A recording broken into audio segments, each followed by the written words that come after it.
Hi there. In this section, we'll talk about data sharing and we'll get started talking about synchronization. This is all about how you control access to data when you've got several threads reading the data or indeed writing the data.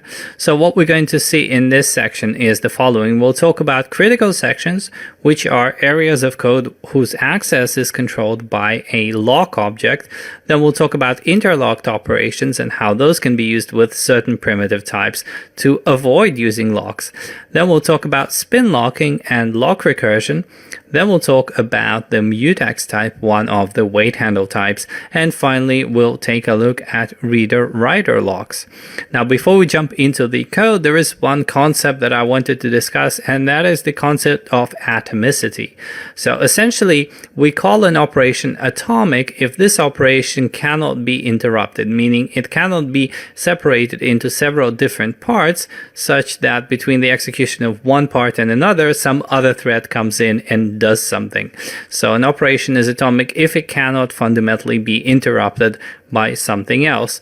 Now, if you think of an assignment like x equals 1, that is in fact atomic. There is no way that some other thread can come in and actually change it. The only situation probably where that can in fact happen is if you're doing x equals 1 and x is, let's say, a 64-bit type on a 32-bit operating systems, then yes, the assignment might take more than one operation and it could be a problem. But generally, if you do something like x++, the operation is not atomic because it's actually two operations and not one. Essentially, if you think about what's happening when you increment something, is you first of all take the value, so you perform a read, you add a 1 and you write it to some temporary variable, and then you take the temporary variable's value and you write it back to the variable. So there are several things happening there, and this operation is essentially decomposable. So there are several things happening, and that means you can get a race condition because somebody can jump in between those operations and perform some other modification, which is probably not what you want. So essentially, if we're talking about the .NET framework, then we do have some operations which are by definition atomic.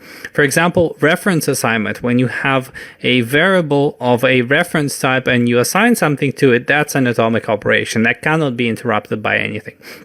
Generally, reads and writes to value types such as an int or a short or a boolean, when the value type is less than or equal to 32 bits, they are in fact atomic. And if you're on a 64-bit system, then 64-bit reads and writes are also atomic. But if you're not, if you're on a 32-bit system, then there is no atomic guarantee for 64-bit types, and certainly not for larger types than 64 bits as well.